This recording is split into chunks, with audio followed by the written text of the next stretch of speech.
Imagina isto: uma máquina nascida do ego de um ditador, do excesso de confiança de engenheiros obcecados e do peso de uma guerra que já começava a se inclinar para o desastre.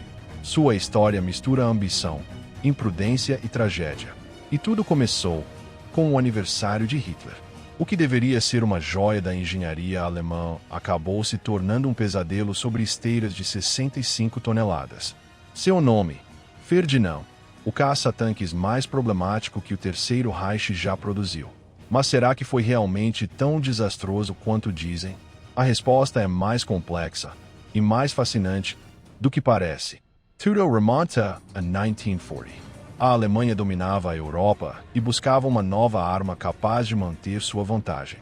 As fábricas da Porsche e da Henschel trabalhavam em projetos de cerca de 30 toneladas, ágeis e potentes. Mas então surgiram os colossos soviéticos, tanques pesados com blindagens impossíveis de perfurar. Hitler, empolgado com a ideia de superioridade técnica, ordenou o redesenho completo dos projetos alemães.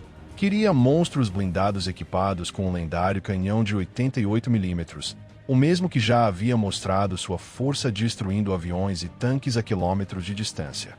Ambas as empresas entraram numa corrida pela glória de fabricar o futuro Tiger, e Ferdinand Porsche, convencido de que seu gênio era incomparável, decidiu manter seu peculiar sistema de propulsão eletropetrolífera. 2 motores a gasolina alimentavam geradores elétricos, e estes moviam os motores que giravam as esteiras. Em teoria, eliminava a necessidade de uma transmissão mecânica complexa. Na prática, foi um desastre em câmera lenta. Em abril de 1942, os protótipos foram apresentados como presente de aniversário para Hitler. Mas o espetáculo não terminou como Porsche esperava. O modelo da Henschel era mais simples, mais robusto, acima de tudo, funcionava. Já o de Porsche superaqueceu durante as demonstrações e exigiu reparos constantes. A decisão foi imediata. Henschel ganhou o contrato. O Tiger havia nascido, mas Porsche não estava disposto a aceitar a derrota. O problema era que já haviam sido construídos 100 chassis do seu projeto. E em plena guerra, descartá-lo seria um desperdício inaceitável. Assim, tomou-se uma decisão improvisada: transformá-los em algo novo, algo ainda mais pesado, mais blindado e supostamente imbatível. Assim nasceu o caça-tanques Ferdinand. Seu peso ultrapassava 70 toneladas quando pronto para o combate, tão massivo que mal podia cruzar pontes sem derrubá-las.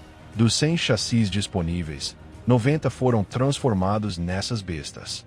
Sobre eles foi montada uma superestrutura com o novo canhão L-71 de 88 mm, uma versão alongada e mais poderosa que a do Tiger, e disparava projéteis com o dobro da carga explosiva, alcançando uma velocidade de saída tão alta que podia atravessar qualquer tanque aliado a mais de 2 km de distância.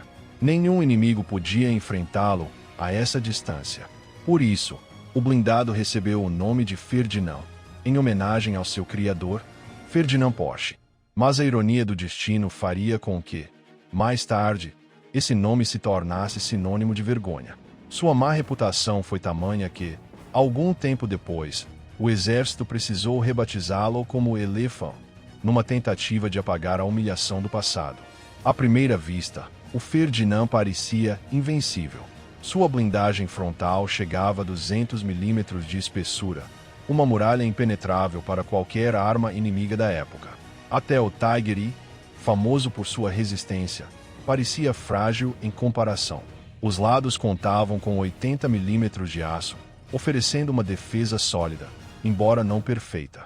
O caça-tanques foi projetado para uma missão muito específica: a Frente Oriental, e especialmente a gigantesca batalha que se aproximava em Kursk, onde a Alemanha planejava romper as linhas soviéticas num confronto massivo de blindados. Nessas vastas planícies, o Ferdinand usaria seu alcance e sua blindagem frontal como vantagens absolutas. No papel, era uma arma de outro mundo. Na realidade, seria um tormento para sua própria tripulação. Em abril de 1943, formaram-se 2 batalhões de caça-tanques pesados, cada um com 45 Ferdinandes. Após um treinamento apressado, foram enviados por trem rumo à Frente Oriental. O destino, o inferno de Kursk. Lá, durante a Operação Cidadela, o Ferdinand entrou em combate pela primeira vez.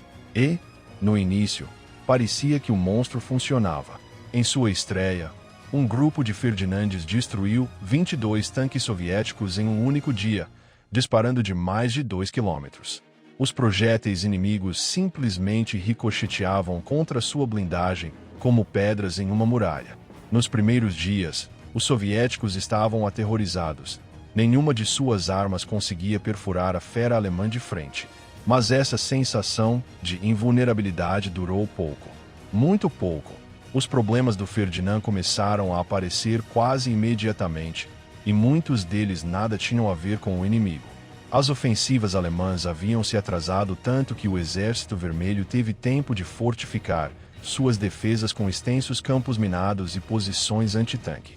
Sem apoio adequado para limpar o terreno, os Ferdinandes avançavam às cegas, explodindo suas próprias esteiras uma após a outra.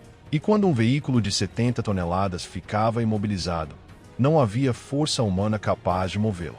Mas isso era apenas o começo do desastre. O sistema de transmissão elétrica, orgulho de Porsche, era um verdadeiro ninho de falhas. Os motores superaqueciam, os cabos queimavam e os geradores falhavam em pleno combate. No melhor dos casos, o Ferdinand podia alcançar 30 km por hora em estrada. Em campo aberto, mal ultrapassava o passo de um homem caminhando. E se conseguisse percorrer 90 km sem quebrar, já era um milagre. E em combate real, esses números eram pura fantasia.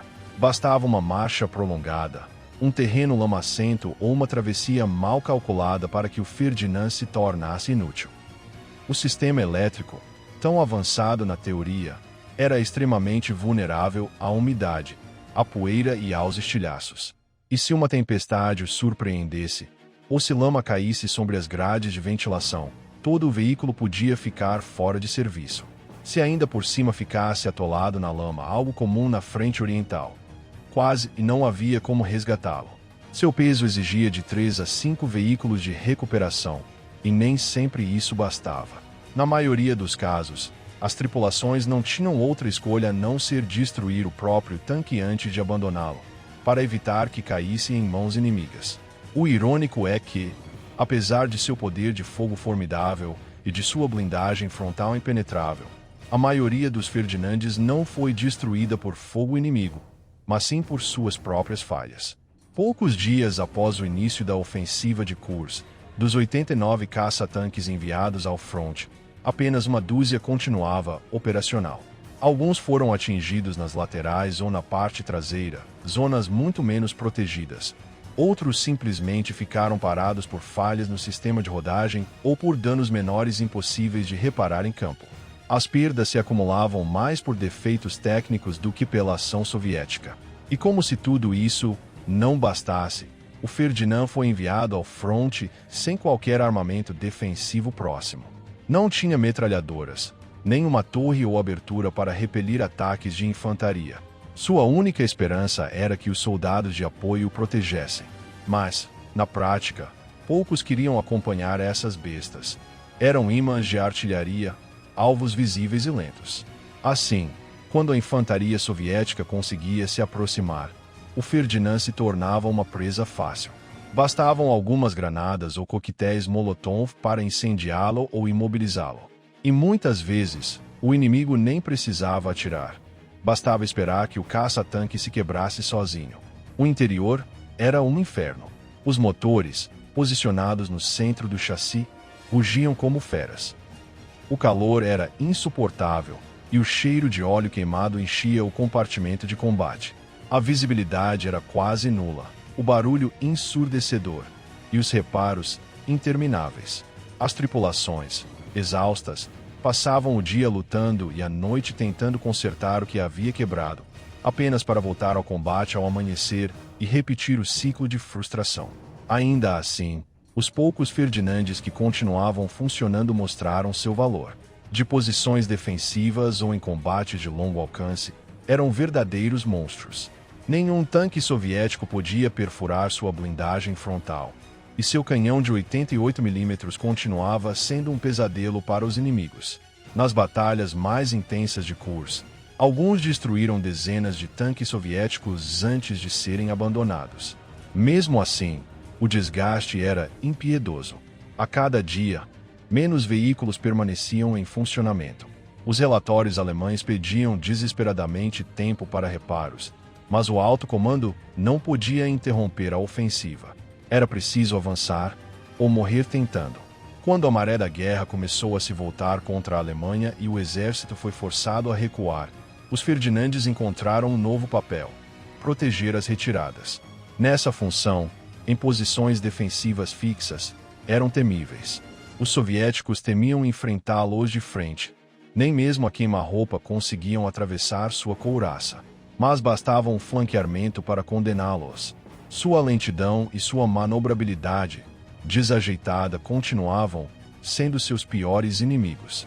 Os 2 batalhões de Ferdinandes enviaram pedidos desesperados ao quartel-general solicitando manutenção urgente. Precisavam substituir motores, reparar suspensores, limpar sistemas elétricos. As respostas nunca vieram. O exército alemão, já em retirada, não tinha tempo nem recursos. Cada blindado operacional, por mais defeituoso que fosse, precisava continuar lutando. No final de 1943, quando mais da metade havia sido destruída ou abandonada, os sobreviventes foram levados de volta à Alemanha para serem reformados. 39 dos 90 construídos haviam sido perdidos. Começou então um ambicioso programa de melhorias. Instalou-se uma metralhadora no casco frontal para repelir ataques próximos. Adicionou-se uma cúpula de comandante para melhorar a visibilidade e reforçou-se o motor tanto quanto possível. Com essas modificações, o caça-tanques renasceu sob um novo nome: Elefant, uma tentativa simbólica de deixar para trás o fracasso do Ferdinand. Enquanto isso, novos projetos mais ágeis e confiáveis entravam em produção, como o Jagd Panther e o Jagd Gir, que herdavam o canhão de 88 mm, mas tentavam corrigir seus erros. Mesmo assim, o estrago estava feito. A fama do Ferdinand pesava como uma sombra sobre a reputação da engenharia alemã. Em 1944, os aliados desembarcaram na Itália. A Alemanha precisava de reforços, e os Elefant foram enviados às pressas para conter o avanço aliado. Mas a Itália, com seu terreno montanhoso e solo instável, era o pior lugar possível para um blindado de 70 toneladas. Um deles desabou com a queda de uma ponte de pedra, caindo no vazio. Outro deslizou por um caminho estreito na encosta e foi destruído. E vários quebraram antes mesmo de chegar ao fronte. Os que alcançaram as linhas de combate mostraram-se eficazes ao destruir tanques Sherman de posições defensivas. Mas a supremacia aérea aliada tornou essa vantagem inútil. Aviões como o P-47 Thunderbolt os caçavam com bombas de 500 libras, e bastava um impacto direto para lançar um Elefant pelos ares. Muitos foram abandonados, inutilizados ou destruídos por suas próprias tripulações. Um deles foi capturado quase intacto e enviado aos Estados Unidos para estudos. Os demais retornaram à frente oriental, onde o pesadelo da lama, das chuvas e das estradas destruídas se repetiu. Ainda assim, em defesa estática, os Elefant mostraram uma eficácia brutal. Podiam deter ofensivas inteiras se posicionados corretamente. Mas a guerra já estava perdida. Em 1945, apenas 4 Elefant permaneciam operacionais. A Alemanha se desmoronava. Aqueles colossos, vestígios de uma era de arrogância técnica, foram posicionados nos arredores de Berlim para atrasar o inevitável. Em 22 de abril de 1945, 2 deles resistiram até ficarem imobilizados. Suas tripulações os destruíram antes de serem capturadas. Os outros 2 continuaram lutando dentro da própria cidade, destruindo vários veículos soviéticos antes de serem finalmente aniquilados.